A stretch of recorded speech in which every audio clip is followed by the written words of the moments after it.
What's happening? What's going on? All right, let's see if we can get one person. And can we get one person to come in live? One person to come and join the chat. Just get him in there, bro. Just get them in. We'll see. You got swag on, bro. You got the shirt. You got the hat on. You know what I'm Look, man, I saying? told you, man. I'm trying to. What am I trying to do? You serious? You got the glasses. You got a I'm special trying guest in. to You got a special guest. So you got these glasses on and stuff, bro. not. What's up? I'm not trying to end my career. I'm trying to enhance my career. Yeah. Okay. And I like the idea of being old, sitting in a chair and talking about other people and Hey, making that's money that's a Thursday, bro. and making money.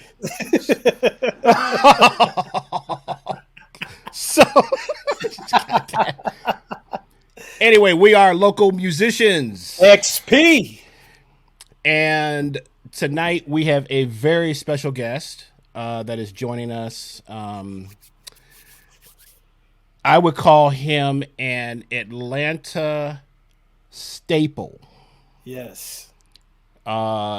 He is an OG. He is one of the leaders in our musical community, Yes. has been for a very long time. And on top of that, one of the best brothers that you can ever meet. Yes. I have a feeling if you said, man, my car broke down, I got to go see my mom, man, can you give me a ride? I think this cat would do that for you. I think Especially he would. if you wearing purple and black, he'd definitely help you out. Oh, You know? well, Right. I gotta hide whoa. my Steelers stuff. Shots Something happened. fired. Well, Shots you know, fired already. no, I'm just saying, if you wore purple and black, this cat would definitely help you out. You know what I'm Listen, saying? don't think Lamar Jackson isn't on this. This is what we really brought him in to talk. We ain't talked about no music. We No, here we got to came talk to about talk the music. about We got to. is Lamar Jackson worthy of the contract? That's what I really want to I know. want to know But what Odell Beckham going to do. But anyway, listen, oh my goodness. Oh my goodness. we got him in. Yeah, Without further ado, Al Smith. Yeah. Well, what's hey, happening, man? before we go there, I got to tell you guys that Al is a piano player's piano player. Oh, absolutely. TJ, I haven't paid you your money yet, man. You can't say too much things. Appreciate that. Hey, so this brother right here, it seems like I've always followed him musically, right? I've always been in bands, and they said, "Well, Al would play it like this." I'm like, "This freaking Al, here we go again." Right?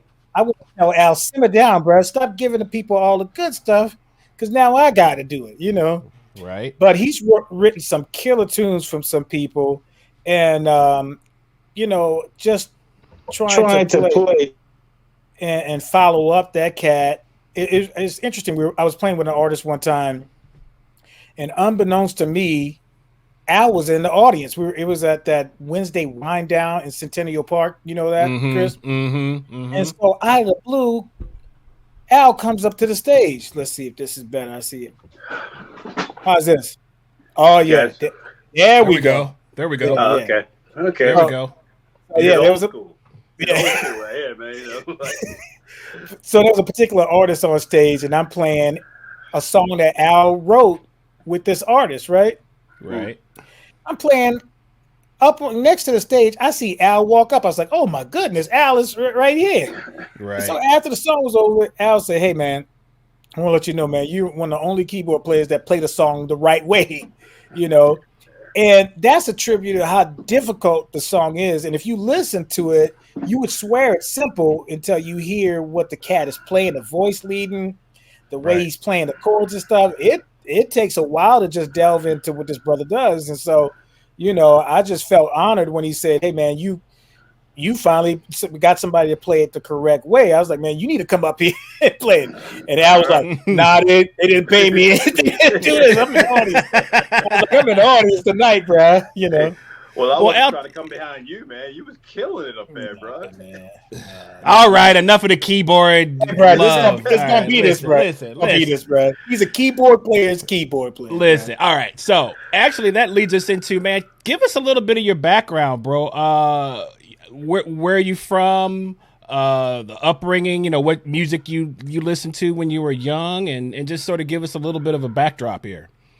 Well, I think TJ, I may have a lot in common. You say you a Steeler fan? I am. He ain't no. He's a Saints fan. Wait a second. Wait. He's a Steeler fan when they win. That's what he's a Steelers fan. That's not true. That is not true. I've always been a Steelers fan because the Saints were the Aints for a long time, and so my dad and my brother were Dallas Cowboys fans, and Dallas and Pittsburgh would always play each other in those crucial Super Bowls. And I would go with the Steelers. The Saints just got good in what, 2000? You know what I'm saying? When Sean Payton got there. Well, we had a year with Bobby Hebert and the Dome Patrol and all them was in there. We lost to Philadelphia after beating them for 3 quarters. But that's another story. All right. But I've always been a Steelers fan. Stallworth, Mean Joe Green. All right. So Al, give us a backdrop, Al. Give us a backdrop. Well, I was saying we probably got a lot in common because we listened to a lot of the Ellis Marsalis, people like that, and Bradford and Witten. Yeah. Witten came to my alma mater, Morgan State University, one time and gave a clinic. Oh, wow. He brought both of my mentors. He brought Marcus Roberts. Right. And I didn't realize the brother was blind until he stood up and took a bow. Whoa. That's how much piano he was playing, right? I was like, he can't see. I was still in college. And I was like, what? But the further background, I went to Morgan State University. I'm from Baltimore, right. So that's straight hood, straight ghetto. So the similarities come into play between myself and Tyrone. We both have that straight ahead background. That's where I really learned to play, going to jazz clubs, sitting behind Cyrus Chestnut, Kim Waters, people like that who could really play. Yes. And, man, I was sitting in the background and said, man, I can't do that. So I went to Morgan State. I was a percussion major. And then one time, Cyrus used to come up to our college and practice all the time. I used to sit back there and one time he was jamming. They was swinging so hard. He would get off the piano. I was sitting there. He grabbed me by the back of my collar and threw me down and he said, play. I looked at him and said, play what? So naturally, I got smoked, of course. He said, we'll be back here next week. Let's work on that. And that's how I really got started, man. And so Kim Waters is my first piano teacher, actually. And people don't know that he really plays really well on keys. He's the one that really showed me how to play. I love my father, of course, but then Kim and Cyrus are 2 huge influences on me. That's back in those Baltimore days. Yeah, so. Wow. Right. Wow. So what kind of music were you exposed to when you were younger? What kind of stuff were you checking out? Our neighbors, Dorothy and May Pitt, they had 18 children. And so with all those kids, they had a humongous music library. So we would go next door, literally right next door, and listen to just about everything from Jeff Lober back in the day. We had Kenny Gorlick playing saxophone. We all know this Kenny G, of course. Right. Spyro Java, Yellow Jackets, and Count Basie, Duke Ellington, everything. We listened to every dog thing. I used to sit over there for hours and make these cassette tapes off of their tapes. I used to copy tape the tape and put them in my home, in my own boombox in my house, and just listen all the time. Young folks have no idea what you're talking about, bro. They have no idea. No idea. They don't know how to put the tape over the thing and re-record it, bro. They don't even know how to put the tape in. They don't know how to put the tape in. Yeah. The first time I used to get a microphone, I used to get a boombox and tape from there, press record and record from their stereo system. Oh, wow. That's how bad you had air in the background. Oh, everything. Doorbells, phone ringing, everything. Come get your cereal right now. Yeah, but that's back in the 80s, early 80s when we start learning how to do all of that type of stuff. Right. Al, let me ask you a question, man. You because the first time I met you, I can't remember what type of gig it was, but somehow it went into a straight ahead thing, and you amazed me. You're like, man, you were killing. I said, Al, man, why don't I see you in the straight ahead circus like that? And I hate to bust Al like, you can't make no money. But he was killing. Am I lying? Am I lying? You are okay. Yeah. It's hard. It's difficult. It's tricky. It's possible. It's possible. It's tricky, but no. But it's tricky. Comparatively, no. Right. Yeah. Right. No. No. I mean, come on, man. TJ, you came on. I saw you that story you told about Centennial Park playing. Right. Are we allowed to mention that artist or not? We're not allowed to. But you. Okay. Well, no. You was playing on stage with someone that we all played with and produced. Right. Nice, very nice person, by the way. Right. But, right. And she was doing her thing. Was that a straight ahead song? No, it was not. It was not. But that chord structure came from where? Yeah, it came from you with the straight ahead, everything exactly. else. Yeah, exactly. Everything else, the gumbo. Yeah, that's a great man. I love that you brought that up because I would like to get into that. Because a lot of us, we play on whatever you want to call the funk R&B circuit. Just as you said, you can make a little bit more of a living doing more commercially acceptable music, but having a background in straight ahead and in bebop and in jazz, do you feel like that gives you, I don't want to say an advantage, but it definitely gives you a foundation and a more open concept to really develop some other ideas that you wouldn't be able to do if you only listen to maybe R&B or funk or stuff like that? Yeah. Again, without parallel similarity, it gave me a tremendous advantage. Because we develop a really good sense of pitch, key signatures, tone centers, form, everything. Right. So I mean, to jump ahead a little bit into the '90s, I was like Tyrone was saying, doing them off and on straight ahead. Chris and I played with Teresa Hightower a few times. Absolutely. Yeah, Absolutely. you're gonna get a lot of straight ahead when you're playing with her. God bless her soul, man. One of the most beautiful people ever in life. You are so correct, and it rose off in Tony Hightower. I mean, absolutely. I mean, it just, you see how that really came out to be. But yeah, so when you're doing gigs like that, there's someone would call me to do an R&B gig, and I would look at it like, you really want me to play this? Because it was so simple compared to what we had come from. It literally be 5 chords the entire song. And right. Man, you picked it up really quick. I'm like, you think I picked this up quick? Right. Check that out. Al, I submit that the reverse is true too. Yes. The R&B, the funk, the blues and stuff enhances the jazz because you find a pocket, you find a groove, and that is important to you. Right. Man, you learn how to groove in R&B and in gospel nowadays. Right. Right. Oh, you really learn how to lay in the pocket. The only problem about gospel, they tend to get a little busy. Everybody. Right. But, you still have the groove. Right. It really enhances to go back and forth. But really, the money aspect that you get in the jazz is so unappreciated. Underappreciated. You play a straight ahead thing all night, Giants, that's moment's notice, and play all night, get $75. Right. For 4 hours. You go do an R&B hit for 2 hours, you get 500. Right. You need a sub, bro. So let's get to the numbers later. But but sticking on that point, there was a group that I used to love. It was kind of an underground jazz funk group called the Screaming Headless Torsos. I don't know if you guys ever checked any of their stuff out, but they used to have a song called "Jazz is the Teacher and Funk is the Preacher," and that I still. That sort of always rings true with me. So that's great, man. So in terms of when did you get to Atlanta? What year did you move here? I moved here in 1994, January. Okay. So everybody's kind of around the same time. Okay. Yeah. It was Super Bowl. It was Super Bowl week when the Dallas Cowboys were playing the Buffalo Bills. They had to go downtown. Right. Yeah. So I was coming in town, and I was actually coming in town, and folks were driving down from Buffalo. So we was actually able to follow in that convoy down here. Oh, wow. Okay. Yeah. What made you move to Atlanta? You been to Baltimore?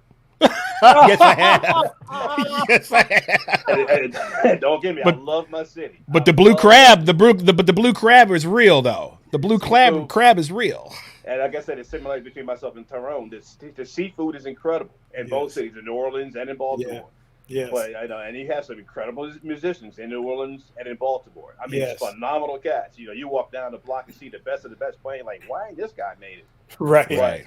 It's a really tough area, a tough neighborhood. The opportunities were very slim. Right. And at that time, Atlanta was up and coming. It really wasn't what it is right now. You know, Right. back in '94, they had just gotten awarded to be hosting the Olympics. Right. And it was like 96. Yeah, 96. So they got the grants to host the Olympics. And I said, man, I think I'm going to try that out. Instead of going to New York, instead of going to Los Angeles, you know, I took that 10-hour trip down from Baltimore. And that was that. People are nicer here. You know, the weather's better. You're right. They speak to you. They have green grass. Right. You got a yard? Man, one of my favorite shows of all time. I don't know if you guys can see this. You see that? You got the wire up there? Yeah, that is.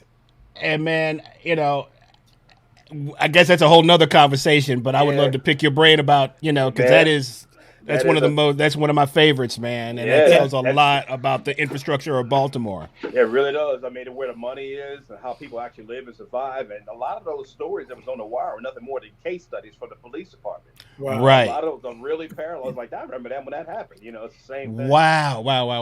And being from New Orleans, they always get our accent wrong. And I appreciated, I heard some of the Baltimore accents in there. I was like, oh, that's cool. But some of them were trash, you know. But for the people who really study, you're like, oh man, they got that accent, you know. And that's what Treme did for us, is that they got the accent. Right, it's another great series. Yeah, Treme was tremendous, man. Yeah. Another great one. Absolutely, man. But man, let's chop this up about the jam session, because this man's name is synonymous with a jam session. The longest running in Atlanta, right? Gotta be. It's gotta be. Easily. We're in our 25th year. Oh, wow. My goodness. So what did you start your session? Was it at Yin Yang or was it at Apache? We started a jam session. We're going to date all everybody. We started a jam session at the Martini Club. That's right. Crescent Avenue. Right. With Tad. Was Tad playing drums? And exactly. That's right. That's right. Tag Gully, Clarence Penny was on bass one week, and then you had John Roberts on bass the other week. That's right. And Tad did it for a while. Then we used to get Teddy White, who'd sub because Tad couldn't make it. Teddy White. Oh my gosh. Oh my gosh. That's how that started. Wow. Play. It didn't start that way. The way the jam session actually started, and I'm not sure if you were here yet, Tyrone. It started as a solo piano gig. I was playing solo piano. There was a bunch of folk in there drinking martinis. Right. I went to the manager. I said, listen, I have a way we could really blow this thing up. I mean, would you mind if I do anything? She said to me, I don't care what you do as long as you play that piano. I said, really? Wow. Okay. So hence I invited John and Teddy and Tad Gully, Clarence Penny. You know, I invited them to come play with me. And I should pay them. The money should pay me like $100, $150, $200, something I had to play piano. And we had tips. So at the end of the night, I would just share the money with them. Split my check and give them all money and pay them out my second account. Wow, man. So I had to walk out with nothing. I didn't get paid that. I shared money I made. I gave it to them. Until it grew, it grew out of his mind. It crowded out there. Right. Beautiful. And then after Martini, was that Apache or Yin Yang? Both, because they was in the transition period at that point. Okay. Yes. But we moved to Apache at the time. It was just coming out of the Yin Yang era. And then we stayed there for about 16 years. Right. And then blew that thing out. You remember when we first went to Apache, there was nothing going on at Apache. Right. They had nothing at all. So we pretty much built that club, you know. Mm-hmm. So, yeah. And it would be jam-packed when y'all had it. Because I remember I moved here in summer of 97. Mm-hmm. And so I think you guys, y'all weren't there yet, right? Y'all no. I think you started hanging out at another jam session that we have a part of the building was the Cafe 290. Cafe 290, that's what it was. That's where I met you. Right. Cafe 290, we started playing it. We also had a jam session. Now what's happening at Cat's Cafe. That one is 15 years old. I've been with that one since the beginning. Yeah. Wow. So 290 lasted about 17 years, 18 years. Was that the Sunday? That was a different night. Was it Sunday night? Sunday. Yeah, that was the Sunday night thing. Mm-hmm. Al, let me ask you a question, man. You being a jazz cat too, and R&B and everything else, what's the difference between a jazz jam session and the jam session that you run? If you want to label it, I don't know what to label it, but it's like you guys welcome any kind of music there, you know? Yeah. I saw a country guy do something one time. I was like, whoa. Yeah, the only difference that we had when we first started, we used to literally, like you said, do everything. But we had to cut out the rap music because the rappers were getting a little bit too aggressive.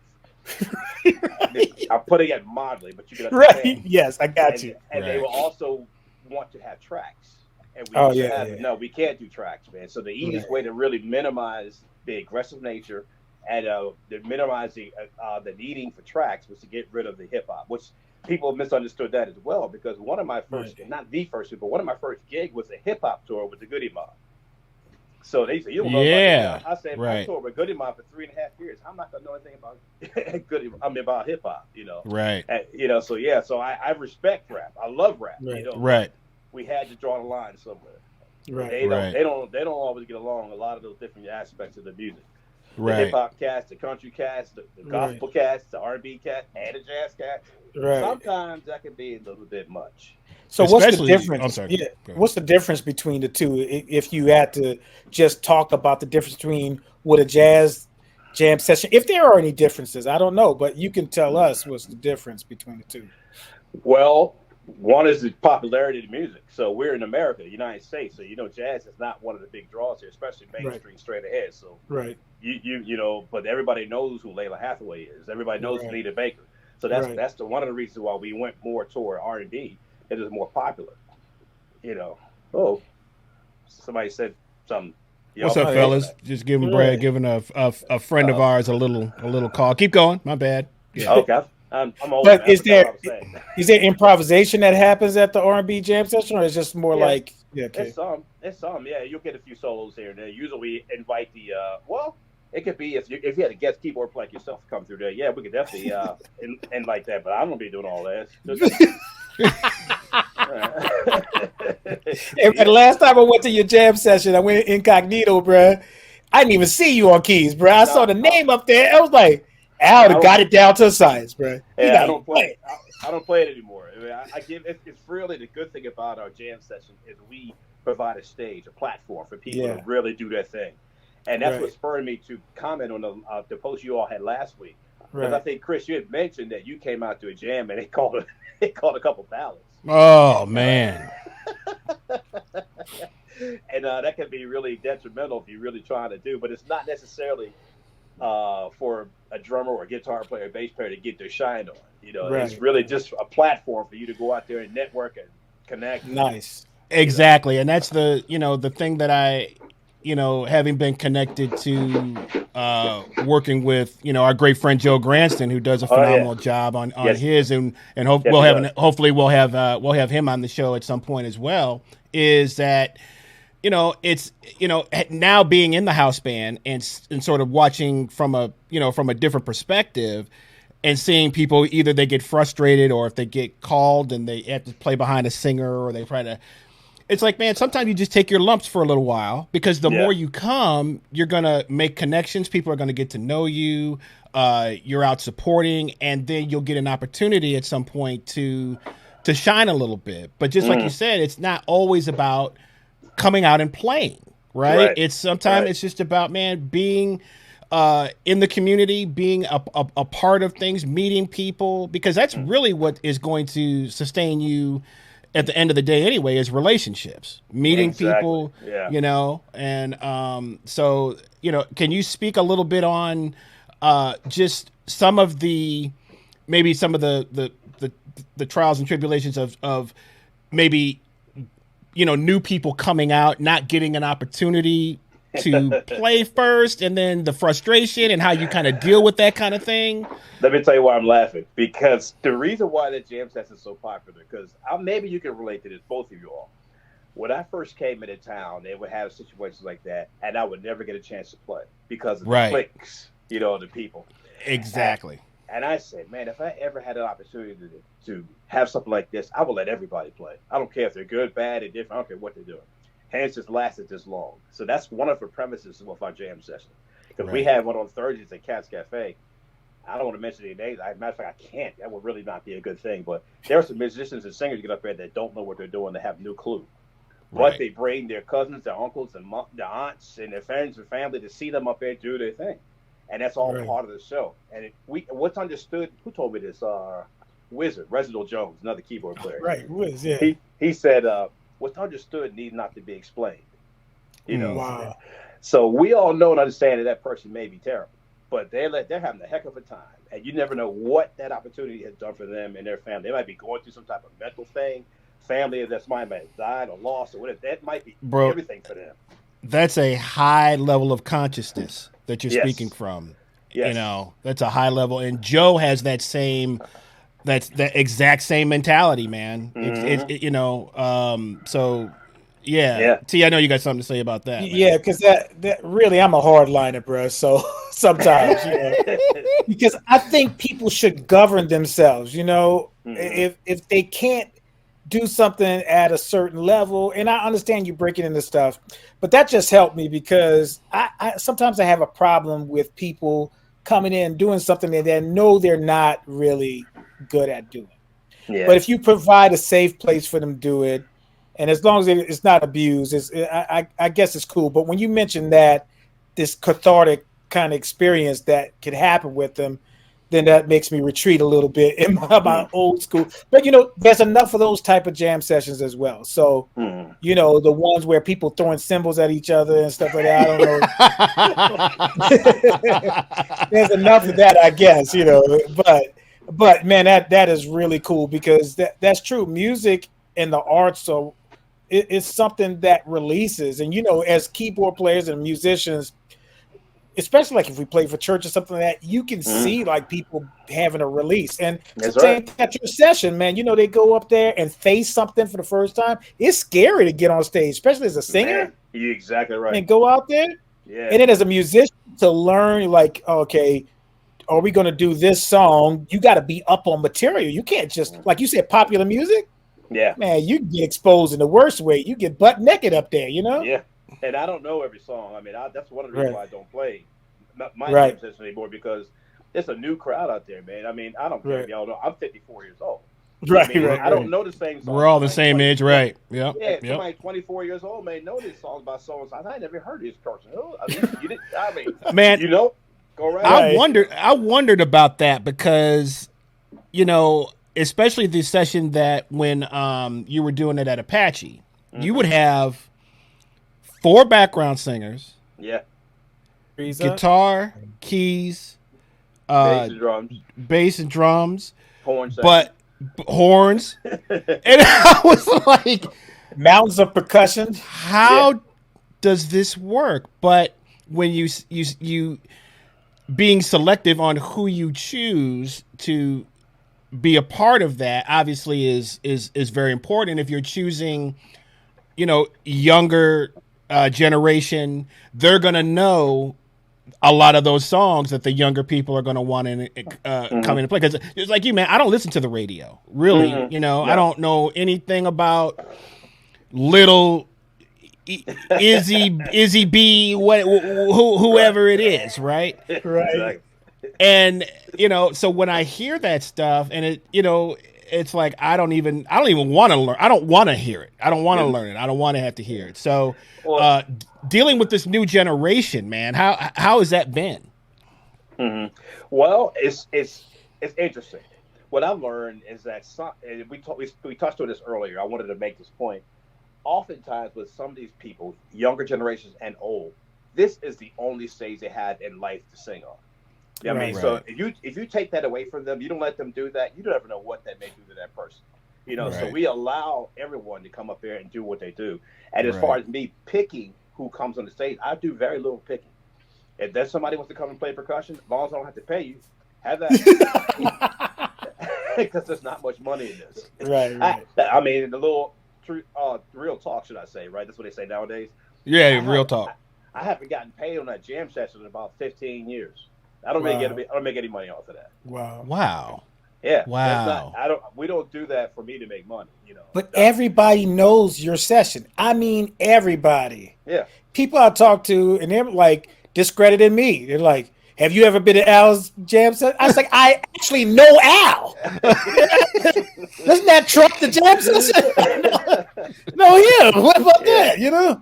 Yeah. But yeah, it's really cool. And you know, there's a lot of interesting new music out there. You know, Yeba and Masego and all that kind of stuff, and you hear those cats play, you're like, maybe the music is good. But it's crazy though when you see younger people still playing older music and it's hip. You're like, they know our stuff. They still know Anita Baker. They still know all these other things. So which is cool.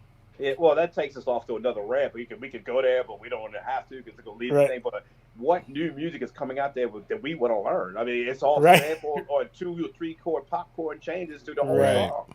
I mean, it could be a little tough. That's why, like Chris said, we don't listen to the radio. There's nothing for them to really challenging to even listen to. I'm not going to go, oh, that sounds great. That rarely happens, man. Right. So, yeah, man. I didn't, all I've known is, just like T said, I've been out of town doing something, and somebody will bring up Atlanta, and they'll be like, "Oh yeah, what's the Al Smith jam session?" So it's kind of travel cross country, man, which is freaking amazing. Yeah, we've been everywhere. I mean, I play currently now with Kim Waters and Kayla Waters. That's my main thing. On top of a few other gigs I play with. But I've been in Seattle and Texas and Southern California, and they know about our jam session. Yeah, it's amazing. And it is really flattering. I was like, wow, how do you know about that thing? Is that really that serious? And the thing is, they said, well, he said, why'd you you had to name after yourself? I said, I never wanted to put my name in this jam session. Do you all have any idea why my name got into this? No, tell us. The reason why, because every place we've been, all the locations that you aforementioned in this conversation, they tried to make it their jam session. They used to call it the Martini Club jam session. They used to call it the Apache Cafe jam session. They used to call it. I said, wait a minute, that's not your jam session. Then they tried to put rules on something, and I said, no. Right. So rest her soul, a lady named Andrea Moore. She passed away. Oh yeah, I remember Andrea. Andrea said, you better put your name there because people are going to kind of claim it as their own. You better do that now, better than ever, because they're going to try and take it. And I did. I said, I'm not that kind of guy. I don't want my name in anything like that. It's not even about me. He said, but you have to do that. So now we have the Al Smith Jam Session Company, business idea, all that type of stuff, because we had to, because people are trying to take our jam session. So so killing, man. It's America, So incredible. But it took you those stages to get to that point. It's business and a way of protecting your brand, and we know that now as part of the brand. But that's synonymous with who you are. Everybody knows about that. But if your name was never attached to it, it was like, hey, do you know the jam session? And there was a string where almost every other week it was somewhere else. I was like following it. I was like, oh, it's going to be here.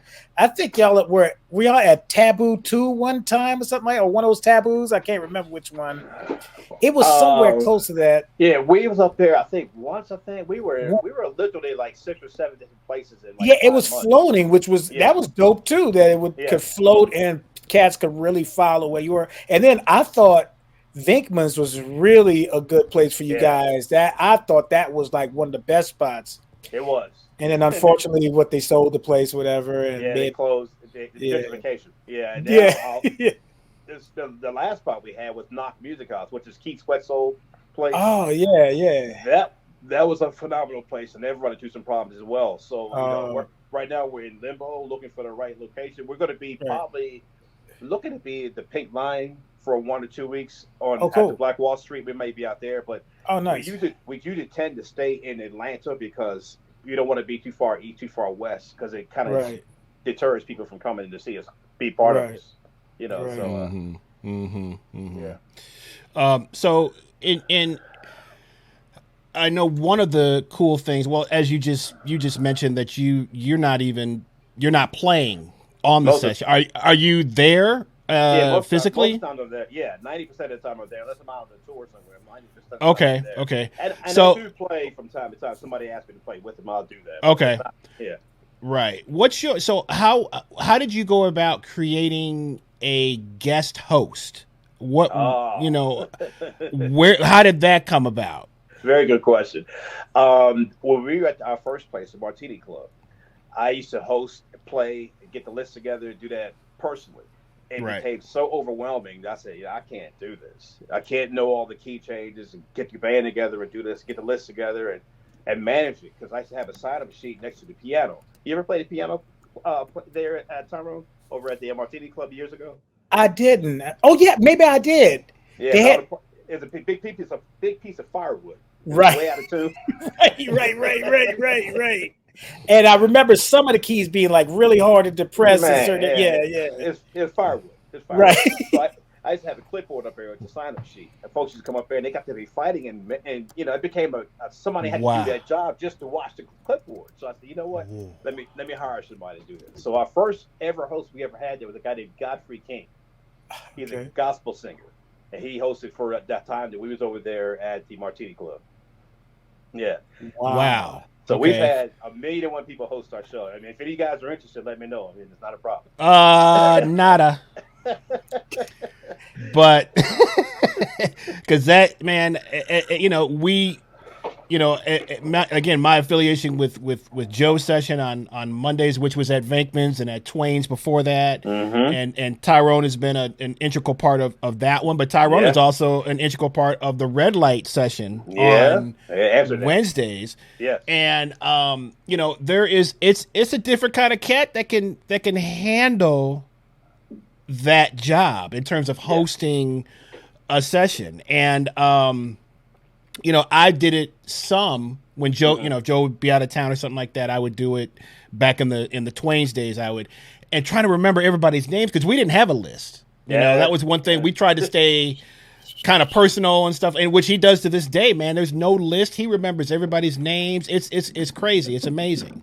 But Joe's trying to guy. do that, it's Al does it too. Yeah. Al knows people, everybody, man. Yeah, but I'm talking about when new people come in that you don't know and you've never met, and you trying to remember everybody's, remembers everybody's name without a list. That's a different kind of a different kind of memory. But and you guys are mainly doing jazz, right, Joe? Right. Yeah. If you did not to deter you from doing jazz, because it's needed for you guys to do a jazz because it's mainly based around instrumentals and a little bit of singing. If you hit on R&B, it would be 3 times as big. Because that's just the pop. That's just the nature of the beast, the popularity of music. And there's no way you're going to be able to remember all his names. We don't need to get bigger. Please, no. But hey, I will guest host for you if that payola comes back into play. You know what I'm saying? They want to get their name up on the list. You know what I'm saying? We pay everyone except me. I'm the one who get paid. The band gets paid well. I'm talking about extra. Like if somebody want to increase their rank in the list, you know what I'm saying? Hey, you came in at 22nd, bro, but you could be third with a little, payola. You know what I'm saying? I'm not going to mention any names. Well, I had to let someone go because of that very reason. I can see it happening. It happened, and people were telling me, and I had to see it for myself. I now believed them, but I was like, I said, I don't want to say he or she. I said, you're literally compromising the integrity of our session. You cannot do this. He said, man, I wasn't paid. I wasn't getting anything. And this guy walking out with, I said, guy. Well, stack. Bro, where is the dead emoji when you need it? Because I am dead. Chris, I'm literally thinking that Al had to go into disguise and sign his own list, bro, to see the cat and offer him $20 to get higher up, bro, and then snatch his wig off, bro. You're fired. I said, man, we got to do so and so because we can't have this, bro. And they kept doing it. I said, it's all good. I love you, man, but we can't do that. I gotta ask, but how did you catch him? How'd you catch him? I saw or her. Yeah. Or her. Yeah, the cat's out of the bag. How did we catch it? Yeah, we saw that person. You saw them actually take the money. Yes.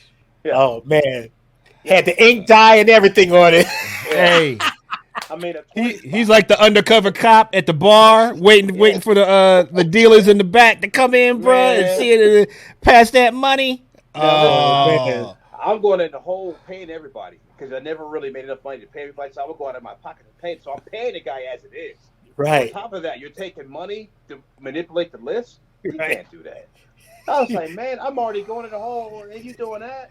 Right. Dude. This cat comes in there. You'll never find a love like mine. So, I mean, there's. I know you've got a million stories, right? Yeah, we got to share, brother. I have to. So one story that, and I shared this with T. I was at your session. It was back when it was at Apache, and I had played a couple tunes, and then went to the back by where the bathrooms are in Apache, and I was just watching, and this young girl gets up on stage, and she attempts to sing "My Funny Valentine," and it went from, everything being quite, as a sing, her getting started to her the first note, second note, whatever, and you could just see the progression of the train wreck starting to happen because she's getting more and more out of tune. The band is kind of starting to kind of glance around a little bit, and the patrons are kind of like starting to look at each other a little bit. And you know how we are already, so it's like we're looking for, that it's almost a form of entertainment, right? When some people just come to a jam session. So, but I'm watching this unfold, man, and by the time she ends, man, it is so bad, dude. You are just like got your head down and just like. You're trying to hang on, you keep the song going, but man, the laughter is getting so loud in the crowd that it was contagious, man. I had to go into the bathroom because I was laughing, so I felt so bad, man, but it was like, why in the world would this person think that they could go up in front, especially in front of our people, man, and like try to sing this song, man? And when it was done, bruh, all I heard from the keys was ba-da-ba-ba-da-ba. That's one of my licks, yeah. And it was just like, so I'm sure, other situations have, kind of happened like that. What's the right thing to do at that time? I mean, you can't control what the people are going to say or what they're going to do, right? But you try to, I learned a lesson from, she came to our jam session a few times. The lady name is Erica Badu. We were at the Martini Club one of the first time she came, and similar situation happened. The lady was singing, and she said, "Don't worry about it, girl." She was so encouraging to her. And wow! Like, I'm back there listening, like, Erica, this lady's terrible. He said, "You better keep playing. Go ahead. You keep going. You go ahead. Finish your song." I mean, I was like, "Okay, there's something I'm missing here." You know, and I never really talked to her about that after that until the next time I saw her there was probably years later. And by that time, I understood why it is, because what we said earlier, that's probably all that she has. She really, whatever that was, whoever thought that she could do that, she thought she could do it. Her mother told her, or whatever. She believed in herself. So you don't want to discourage anyone. So you try to make it happen as best you can. It is a difficult job because you do have to try to control the crowd. And our crowd is so studious. They know really good music. We might have someone come out from one of y'all's sessions. Like one lady came in and asked for Lush Life. I was the only one. I was on the stage and knew it, so I had to play it. Wow! And when she was singing, she sang it so well. Everybody's like quiet. They heard a pin drop. Wow! Oh my God! And then right after that, you got the Jill Scott thing coming along. But that kind of vice, the well versed that we have in there. So if it's really really good, they'll enjoy it. They'll listen to it. Right. Shout out to you, because Lush Life is not an easy song at all. Oh no. but that's back to our days of playing all that straight ahead. Right. And that happened all the time. That or Body and Soul or something like that. And they sing it in the strangest key. One lady asked for Body and Soul in A minor. I said A minor. So I said, I had to, I'm like, I had to think about it. So then you got to get to the bridge, which is the same thing as Body. Body and Soul. So, okay, I got it.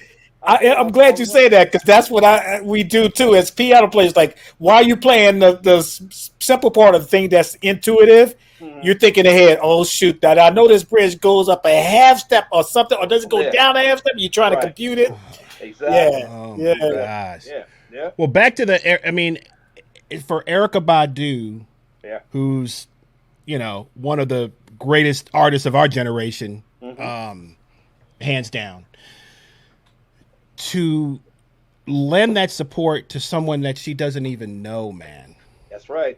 Is a real lesson, because, man, just like T said, I mean, we can be so hard-lined and you just kind of get jaded a little bit, man, when you're doing gigs, all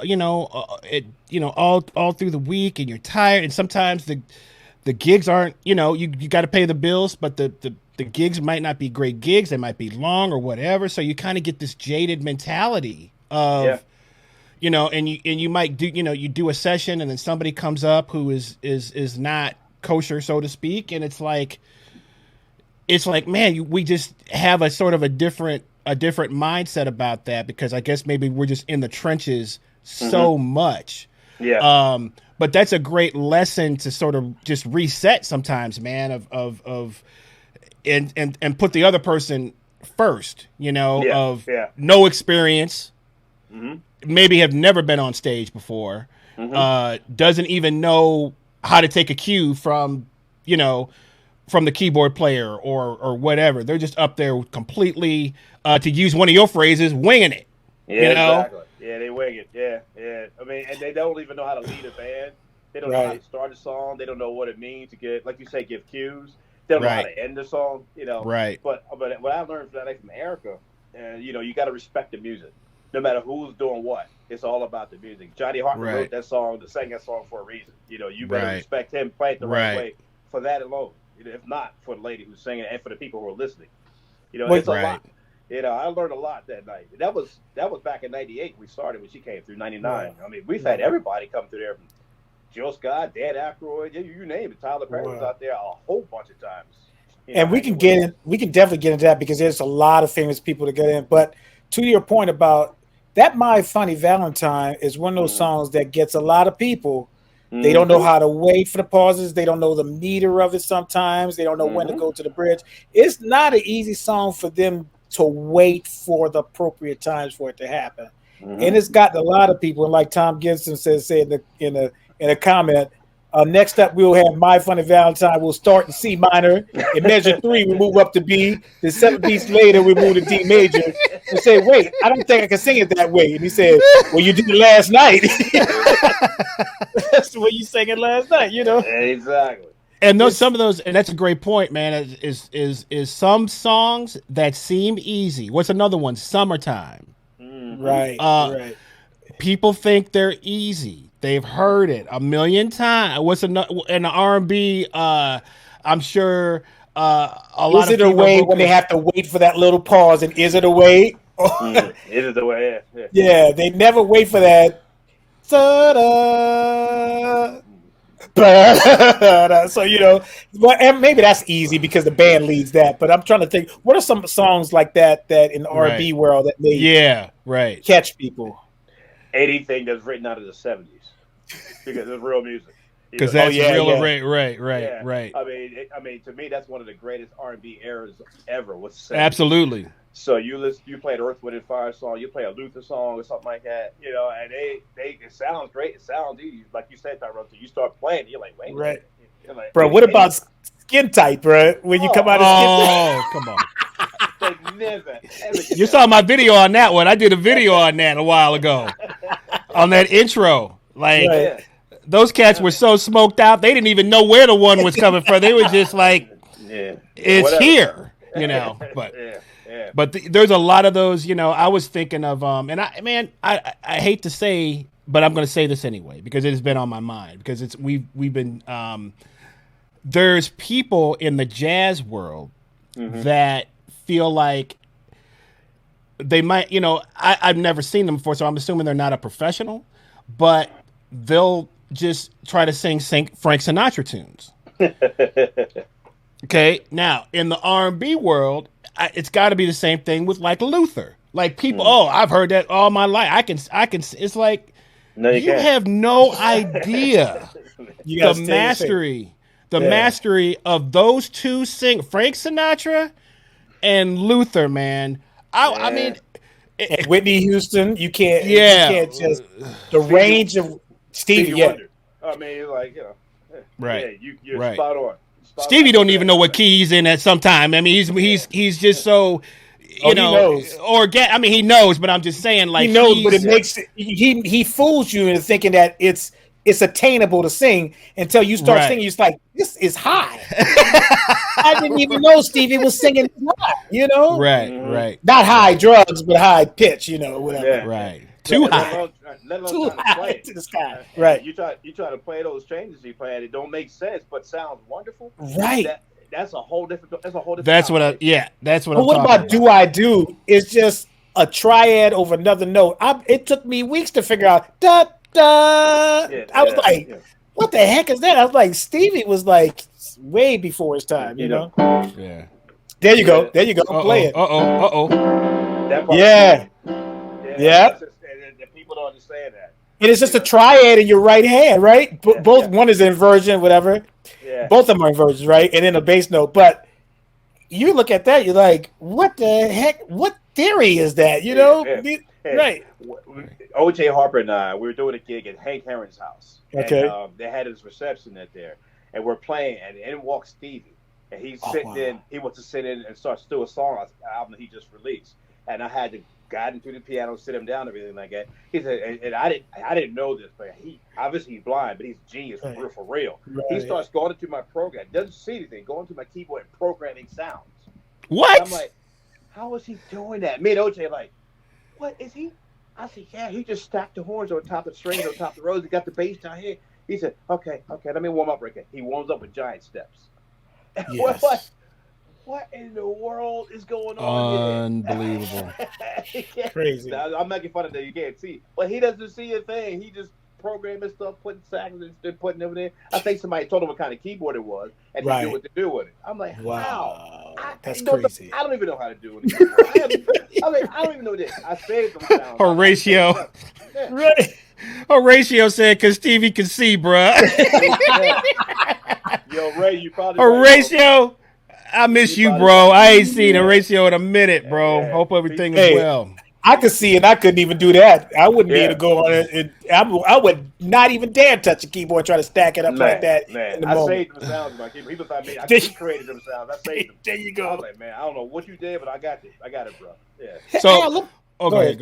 Yeah, you got it, man. I got a question for you, man. As a piano player, fellow piano player, people don't know how much we have to know and how much we have to be able to do what you're doing on a regular basis with that. And can you kind of talk about the skills that's required? And let's say in the infancy of your jam session where it was just you and the cats, drums and bass, what would you have to do to prepare for a moment like that where anything can happen as a keyboard player, as a piano player? That's a really bit loaded question. A moment like what? When somebody like walks to the door like Stevie? Or? No. Well, that's kind of cool too. But I mean, it's to prepare to be a jam session player, basically. Well, you have to be very versatile. I mean, one of my weak points is gospel. I do play some gospel. I'm okay with it, but that is not my forte. Right. R&B, hip hop, jazz. I'm really good with that. I have gotten better over the years with playing gospel, especially down here in the Bible Belt. There's a lot of people that want to sing gospel. So I've had to learn to do that. But you try to be as prepared as you can. Back in the day, I used to listen to the radio on the way to the gig to get my mind ready for what I was about to get into. But there really isn't a lot of preparation in that sense to get jump into that water. You don't know what temperature is going to be, what flavor is going to be. You just got to just jump in, So, and you have the best of both worlds. I mean, you have a killer ear and you have a theoretical background as well. And of course, working with Cyrus and having Cyrus as a mentor, and he had the gospel thing down too, Cyrus as well. So there's no comparison to me and Cyrus Chestnut. Let's just get that out the way. That his dude's fingers about this big, and he is an incredible player. Yeah. He had the gig with Kim Waters before I came along. Oh wow. Yeah. So Cyrus then he went on with John Hendricks, and then we haven't seen him come back since then. But you're right. That training, the uprighting from the straight ahead and the R&B really pays off because it really helps you develop an ear. It takes one to know one time, but you develop an ear. You really hear changes, you hear motion, you hear direction, you hear all that stuff. Beautiful. One time down, you pretty much got what happened for the next time around. So Do you teach, or you ever consider teaching students? Well, I graduated from Morgan State with an education degree. Beautiful. I taught probably half a semester. I said, this ain't it. This is not it. I mean, in 1993, when teachers are coming out there to the thing, they were offering us what, $25,000 a year, $24,000 a year, man, to be a music teacher. I could do more money, make more money on gigs. Yeah, they offer you 25,000, but then take out like 5,000 or 6,000 for insurance and all other stuff too. So you really wasn't getting that, and you really couldn't make it. And then when I got down here to Atlanta, playing around, doing the jam sessions, and doing the straight ahead thing first. I was playing with Jacques Lejour. I don't remember his. Oh yeah, absolutely. We're still in touch with Jacques. He's one of my big bros too. He took me under the wing along with Teresa Hightower and a few others. But beautiful. And I was doing all this straight ahead, making $50 a night. I said, man, something's got to change. Goody Bob came in and offered me a whole bunch of money to play 4 notes. What are those 4 notes? It was like this.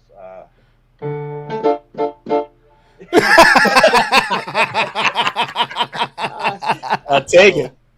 So when that happened, I never really went back and straight ahead. I was like, nah, you tell me I played these notes all night.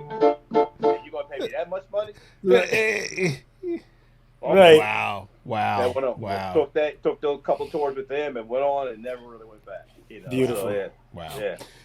Well, back to the jam session. I want to know, do you have any songs that are banned from your session in terms of people ask? or if you wanted to ban it, and if there were songs that you wanted to ban but you can't ban because they're too popular, bruh. Speak up, bruh. Speak up.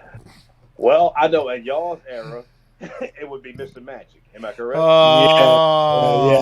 Yes. And I just played a gig Saturday with my brother and them. The first song they called was Mr. Magic. Yeah. And I was like, okay, yeah. Yeah, I've been playing that since I was 18 years old. Yeah, okay. Yeah. What do you do? What do you do? So, and I guess in our era, I hate to say it, I love her that much, but most Joe Scott songs, we try to play Is It the Way? Right. I know that's popular. Woo! And they get a rise out of the crowd every time. So easy to get the house. Right. But we play it. We flip it around. We do whatever we want to do with it, but it's still the same song. Yeah, you're gonna still wake up this morning and get grits. Hey, but what about you better call Tyrone? Oh, I got one. Never too much. Oh, don't even. Man. But that man, I was going to ask about that because how many people really know how that even goes? Yeah, a lot of corporate bands play it correct because they have to play it because they're in corporate bands. Well, jam session bands, I just kind of feel. Which one we start out with? Yeah, it changes every time. Every time it changes. Wow. Yeah. So whatever. So if you don't ban songs though. Anything is fair game. Okay. Mm-hmm. That's it. But you try to do something with it if y'all get. Much like on tour when I was working with this guitar player, famous guitar player. I won't mention his name, but he sent us the recorded songs, and then he sent me some songs in the Dropbox from a gig inadvertently, and I listened to those on the gig, and I said, "Which one are we going to play?" He's like, "Well, we played this song 50 times. It kind of morphed into that. Let's just play the original, And I was like, "Okay." He's like, "We've been on the gig playing this." And he's like, "This is my song I wrote. It was a big hit. I got to do it every time." So it kind of morphed into that. So I would imagine that if you guys play Is It a Way, it would probably be like so many enhancements on it now, it would probably be super dope too at the same time. Well, that's what it pays to have that straight ahead background because oftentimes I'll tell the bass player to go down chromatically by half steps. He's like, "What? Just do it. I'll reharmonize the melody to make sure that it fits." And they're like, "Man, that's so dope." No, it's a concept that we do practice, but they can run with it, and that's their new way of doing it. And Horatio, bro, if they change the key on it, the guitar solo doesn't work on it, bro. So yeah, yeah, he's right though. That's party favorite though. It is. Yeah. Do you find just from a personal standpoint, you know when someone is calling something because they know it's going to get house, right? Mm-hmm. And how does that affect it? How do you feel about that? Do you feel like is that a crutch? Is that something you feel like somebody should, if you're really going to come up here, you should try to do something a little bit more that has a little bit more substance to it, or does that even enter your mind? Well, this is what happens with that. We have to be, as this goes for all of us, we have to realize that we're the entertainers, and we got to get a crowd what they want. That's what they want to hear. Right. And they know that. So unfortunately, we got to go into the abide by that. And it's not so bad, but it is. But it's not. But it is.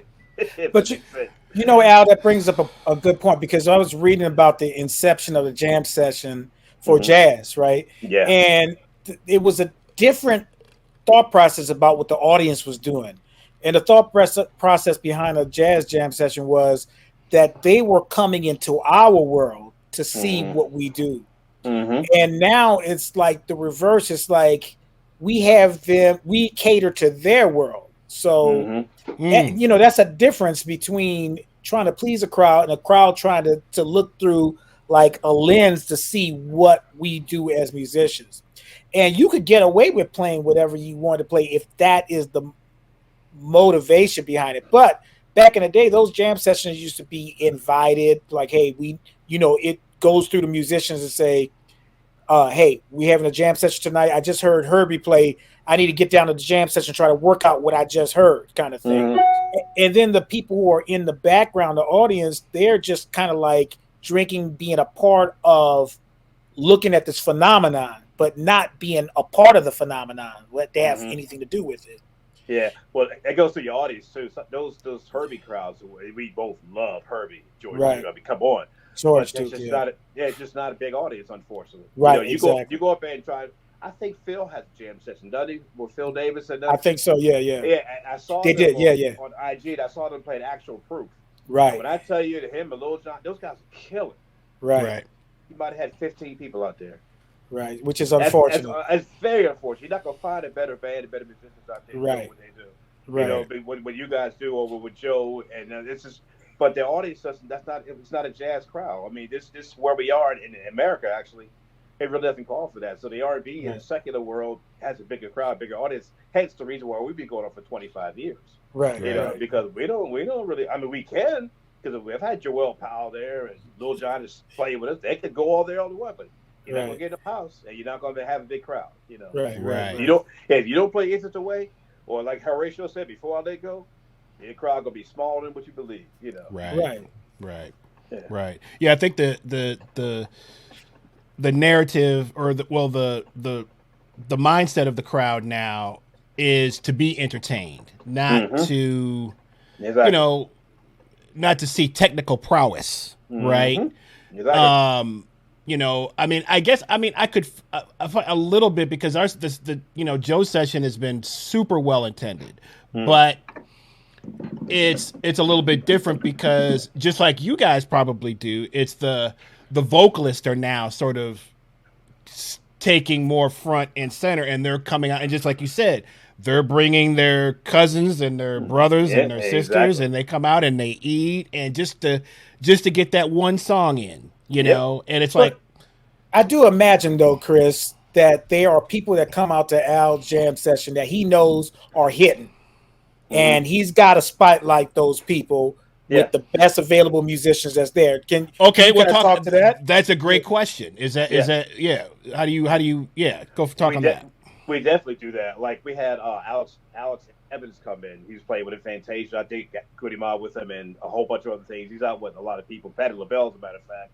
And when he comes in, he wants to play. We let him play. He's also here a lot. But like when we had Rick Braun, somebody come in. They'll come in and play a Shaka song and give him a solo. That's how you cross both words. But back to what you were saying, Chris, it's really, we got to touch on this. Yeah. Our country has kind of gone in a different direction as far as jam sessions. There is no American Idol show for keyboard players or guitar players. Right. There's one for singers. That next voice, who's got next, whatever that show is, the CeeLo with that's singers. So you have to make sure they are the forefront, because that's the big draw. Right. And unless you're Earl Klugh or George Benson, there's not going to be anybody out there to see you. Now, Rod Harris is extremely well. So was Derek Scott. but they're not going to draw a crowd to come see them play, unfortunately. And you're not going to get a better player than those guys. But if someone's singing with Rod, or someone that do that, I mean, then that's how you do it. I mean, that's a shame that it's just their way, because there are some very talented people, and we got TJ on with us now. Are there any better piano players than him out here on the world? Nope. I mean, he's a bad dude, but right. That's just the way it is. You got the draw nowadays are vocalists and singers, and that's what we have to really cater to them. That's what that brings the audience. Hence, what you said, the 25-year success with us. We do a very good job of trying to make them sound like they are Diana Ross. We had a person in the chat talk about outlets for original music, and I know that we're not talking about that, but it made me think about. Do you ever have anybody come to your jam session and say, "I have an original song that I wrote," and blah blah blah? Yeah, that happens, and we still do let them do that, and they say, "Come on and follow along." I got burned by this a few times. I'm not going to mention any names. Right. They have their original song, they have their original music. I will put some music behind it. Somebody's out there in the audience, and they're recording what we do. Oh. You go down the road, they say, "Hey man, it's my song." I said, "No, that's not your song. I wrote that music." "No, man, I wrote that." "No, you did not." Wow. That's happened many and many times. I heard Lil Jon mention that about back in the day with the Chronicle about the same thing of those guys doing those jams and just killing the house, and people coming in with tape recorders under their coats and all kind of stuff. And then 3 weeks later, hearing something on the radio, and they're like, "Wait a minute, man, that's ours. That's what we was doing." Wow. Take it to the studio. Hear good producers like we are, and they break it down. Man, I didn't even think about that. I'm in shock. That happened to me a dozen times, brother. I'm not lying. And I would call the cat up and say, "Man, why'd you take my music and put it on your song?" "Well, man, I thought we were just vibing." I said, even if we were vibing, which we were not, because that's something I wrote for somebody else. But if we were vibing, why is not my name on that? Why did you not give me credit for this music? Wow. Well, man, I had my boy produce that for me. I said, "What did he produce?" "He produced something I wrote." And that conversation has happened. At least even ask. But man, you got to be careful out here. What artists have done this? Major people. I'm not going to mention names, but it just happened majorly on major times. I thought just because what we deal with, I'm sure you deal with this too, though, is people coming out with the video them, they're singing or they're playing whatever. Next thing you know, it's on YouTube and it's the such and such and their band. It's Tyrone Jackson played with me. Yeah. It's like, really? Wait a second. Yeah, me and my band. That's happened all often. Yes, quite often. That happens to y'all too. Yes.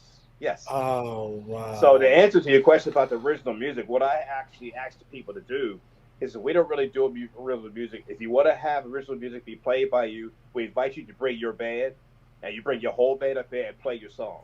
Okay, cool. That way we're not caught creating your music for your song, because that's what happens.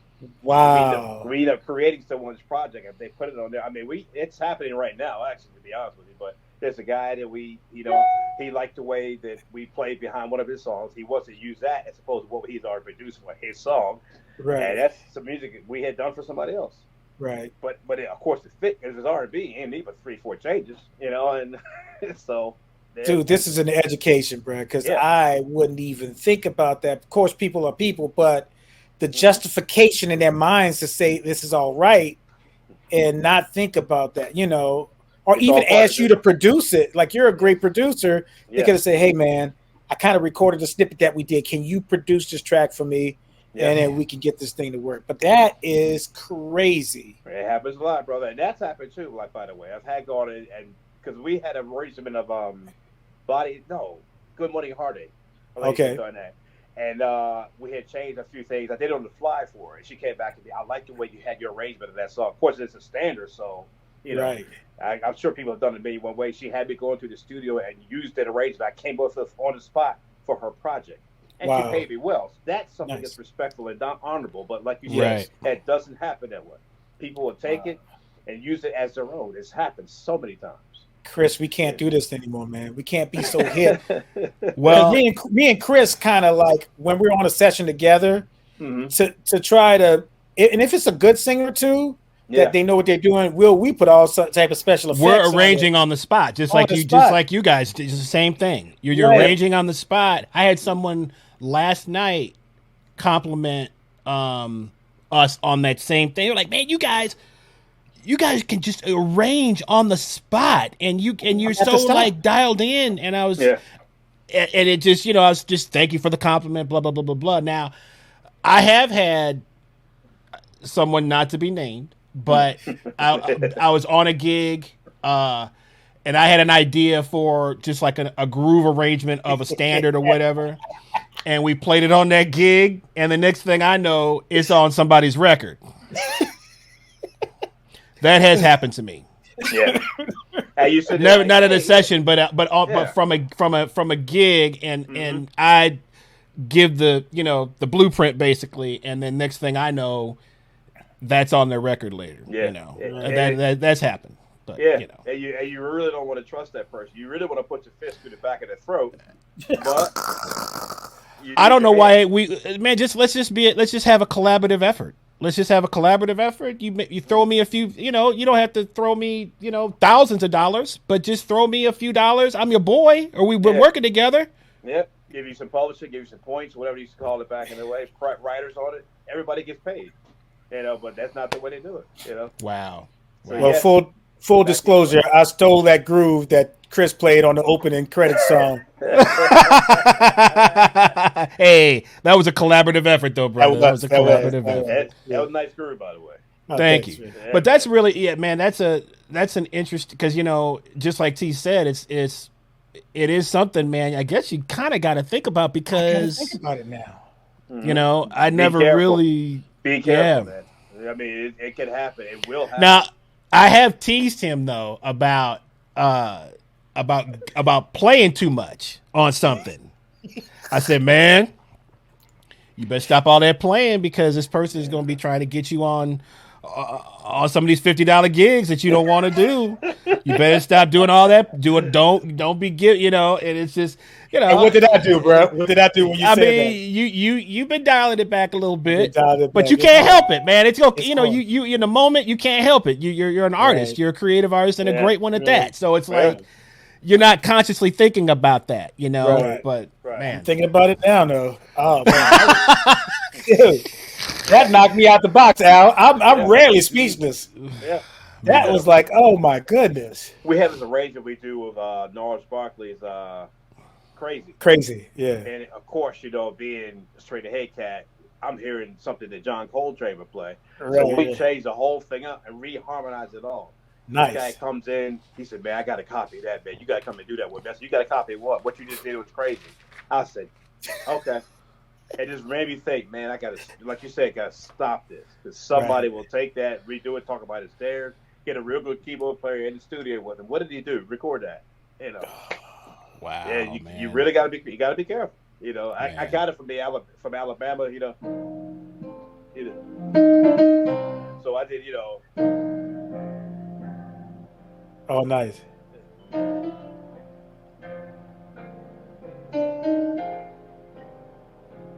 Oh, wow. Yeah, that was a concept. Oh. And they took that, you did me crazy. I mean, it was just like, wait a minute, that's not, But you forget, we're musicians, we're creative, that's what we do. Right, we like to really create. And if somebody can really rob what you're doing, make it their own, and you not get a red cent, and change their lives, and you still be living in the ghetto. So, Dang. Yeah. Man. Hey, man, this has been phenomenal chopping it up with you, man. I don't want to keep you too long, but this has really been a great experience and a pleasure. I mean, knowing you for, gosh, I mean, I don't even count. I mean, I guess I've over 25 years, probably. Yeah, for quite a long time, man. Long, because we were playing with Teresa in the early 90s, like 94, 95. So, right. It's almost, we're almost pushing 30 years, bro. Right. Yeah, Adrian Fish and Cooper Tisdale. That's right. And also, man, and another thing, man, I don't even know if you remember that. I called you I had a private gig a little corporate gig that I was putting together. It might have been the first one I maybe had ever done, man. And so I was like, didn't really know quite what to do, man. And I just remember I called you, bro. It was like, man, you helped me so much on that, man, because you were ahead of you were like, man, you got a PA system? It's like, oh man. I said, no, I don't have it. He's like, well, I got one. It's cool. I got one. I'll bring it. I mean, just offering, anything that you could do to help, man, was, I will never forget. Okay. I know. Because I mean, you can't, we've done thousands of gigs. So, but I strictly remember that because of just how gracious and how helpful you were, man. And you've always been that cat, man. I mean, I can remember the Catfish back in the Catfish Station days. Wow. Yeah. The Catfish Station days. And you were playing, it seemed like you were playing like the early set. Like, seemed like they had an early set and then a later set, right? And sometimes when I was playing with Adrian, we would play sometimes the later, and you would play kind of like an early kind of happy hour thing or something like that. I can't remember. Mm-hmm.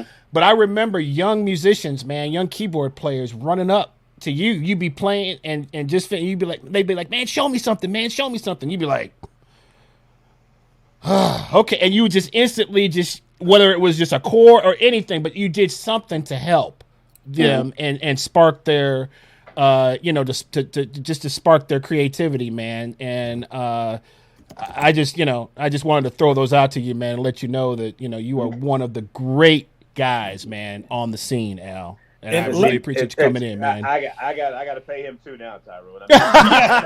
Well, you got to pay me again, because I'm about to say those Cafe 290 gigs, man. When I first came in town, this cat Chris did the most with one keyboard.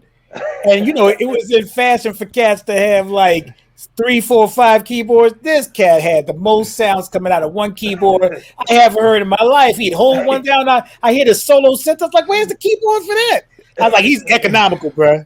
This is the most economical cat. White as his cap. Al was one of the first cats I heard split the keyboard, bro. Oh yeah. Oh, I not only split the keyboard, he had a sensitive thing where if you stab it hard, the horns will come out, punch and stuff like that. He had all the volume sensor.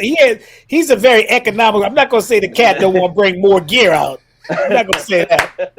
But he's the most economical cat and get the fattest sounds and stuff. I was like, man. Oh my gosh. One of the inspirations of becoming good at that was the late Kofi Burbridge. Oh yes, man! God rest it. Oh my gosh! Yeah, Kofi. Oh my gosh! I said, man, you got all that out of that little thing right there. He said, yeah, man, let me show you. I said, oh, okay.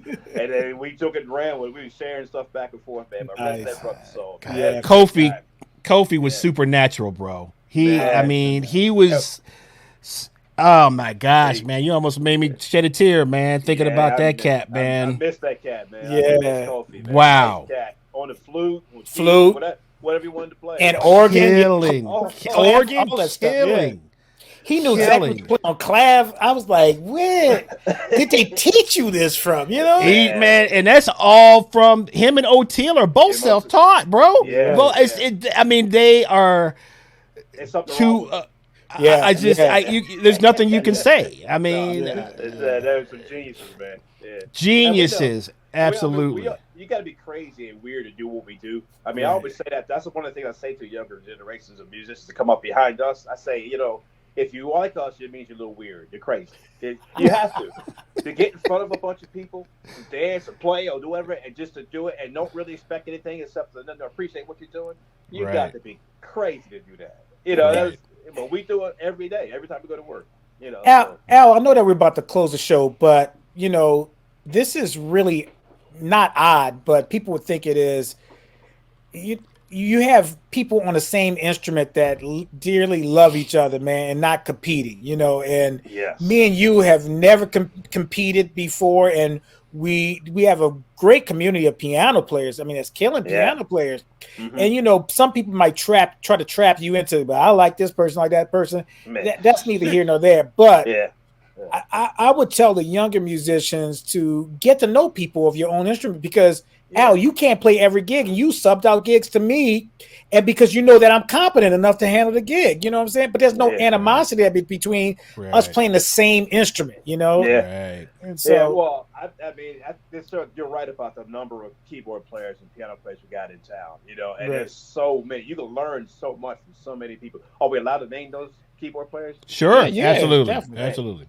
I learned from one of my good friends, Kenny Banks Sr.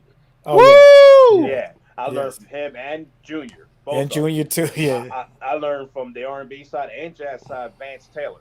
Vance. I mean, yeah. I mean, and of course, I learned from Tyrone Jackson. I learned from a lot of these people. You learn so much. So when these guys come into our jam session to come and play, that's the first thing I say. Hey man, Vance is here.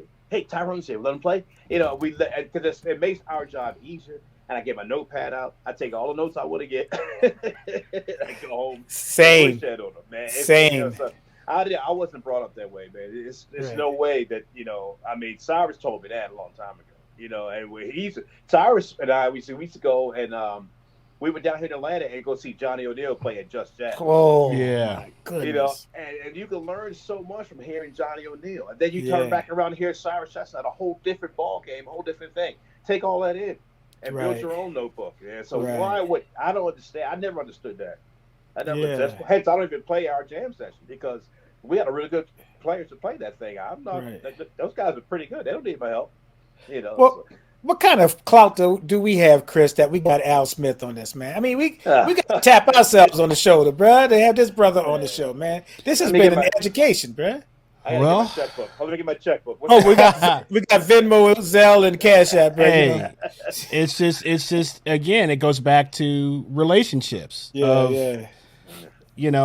Just people that and building those, and as you're talking about what to sort of, if there's young guys out there that are checking this out or will check this out, is, man, your relationships are going to sustain you through your career. Very true. You do not know who you are going to meet, when you are going to meet them. Do not shun, especially when you're young. Take the gig. You play every gig. It doesn't matter if the gig pays $0 or if the gig pays $500. You take the gig. Yeah. Don't be asking for. I could get into that. Asking for more. Man, this gig, I can live kind of. Can I get some more money? It's another show, man. Another show. Save, bro. This is word of mouth business. Yeah, I'd like to be a part of that show when it comes because I have something. Oh, well, you are. Yeah, absolutely. And it's all about relationships and just you just never know, who you're gonna meet and when those people are gonna enter your life or exit your. I mean, generally they never exit their life. I mean, Al and I haven't played together in. Whatever, however many years, but it doesn't matter. We still have a connection, and throwing the little snippet video out there of us talking about say, here comes Al. Like, whoa, man, I would love to be a part of this. Like, that's the real world, and that's how this works, Yeah. So it's the same thing with Tyrone was saying earlier. We throw one another gigs. He'll play a show, I play a show for him. He'll play one for me. It's relationships is a very big key of our success. Yeah, man. We can't be everywhere at once. You're so correct in that, brother. Right. Absolutely, man. So, well, listen, we want to thank you. We don't want to take up any more of your time, bro. We will hopefully have you back on at another time. And we got to get some. I just got to get some drummers on. You got keyboard players in the chat. We got Tom Gross in the chat. All these keyboard players who hopefully will be a guest on our show very soon. Also, would love to spotlight the great Tom Gross and his career and give the people the background of a heavy cat like that. You got a drummer just chimed in, Robert Boone Jr. Great show, y'all. Yeah. Come in at the end with something to say. At the end, bro. Come at the end with something to say. I'm just kidding. We got Robert Boone, who's playing with the Count Basie Band, one of the great up and coming, younger cats on the scene, who's doing his thing. And his brother Brandon is another disciple of Tyrone's, who's out with the Tedeschi Trucks Band, playing bass with Tedeschi Trucks, and cut his teeth playing the Sam Ash Jam. Has anybody ever heard of the Sam Ash Jam session on Sundays? Really? At Sam Ash Music Store. Tyrone used to have a set. Talk about that for just a quick second. Yeah, I had a session because, I teach at Kennesaw State University. And unfortunately, there was a lot of kids that had vehicles to drive to Atlanta or what have you, And so there were two cats there. Robert Boone's younger brother, I think, is 2 years younger, so he came to Kennesaw. Incredible bass player, and his guitar player named Patrick Arthur. They came, and the people at Sam Ash asked me if I would run a jam session there. Like you said, there was really no money in it. What they did was cool. Was they would give out $10 gift certifications to anybody who sit in. That's right. You could let them accrue. People were buying mouthpieces, buying equipment. Right. You know, it was really dope, right? That was cool, man. Right. That was cool. So I called. Shout out to Bill Hatcher too, was in there. I called Chris and I said, "Man, I think Henry Conway had played it as a while too." Yeah. And then these two young cats were up to their neck with academia. I mean, they've learned everything, knew all the theory, that kind of stuff, but I knew that needed something else, right? So I called Chris up. I said, "Hey, man, this gig doesn't pay a lot. Doesn't pay a lot of money at all, $50, something like that. But it's on an off night, on a Sunday evening." And I was like, "These cats, they really need it." Mm-hmm. And several years later, those two cats both came up to me and said, "Man, we learned so much by playing with you and Chris. We didn't use no sheet music. We were like, hey, you gotta let your ear work. Stop letting your theory work everything out. You know, we came up with hip stuff, and it was great, man. And a lot of musicians came through there. I even had a recruited student, came through Sam Ash, was visiting from Houston, said, I want to go to Kennesaw. And he was a guitar player. I wasn't a teacher, but I said, come on, man. So, it was a great thing to give to the younger people, and what you're doing, you never know how that has affected so many people's careers and lives. So we just thank you for that, bro. Well, we appreciate that, man. And we're going to try to keep this thing going. We're looking currently between venues right now. Right. Because, we have a lot of people, so we have to have a really good location to come with us. We have to have good parking, good security. Not security because we got thugs, but security because we don't want, nothing to break off, So, yeah. Right. But I envy what you're doing because it's the same type of thing. You're giving back. Right. So that's really important. How do they find you, bro? So when they look for it, they can find it. Well, we're on IG. We're on Facebook at Al Smith Jam Session. So that's pretty much it. And if anybody has my phone number, half the city has it. They used to call me or text me. I felt so stupid. Like I was like, I wonder if Al got the same number. I'm like, come on, you got the same number, man. You got the same number. And if you got my whole number, it's the same number, bro. I haven't changed it in 25 years, 30 years. Wow. Hey, big ups. Yeah, man. Big ups, brother.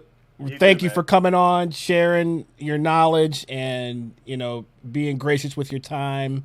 Yeah. And we will look forward to having you back, man, on another episode, and we'll find another subject, man. I don't know whatever subject we can, we'll find something that we all want to discuss, and we'll put it out there.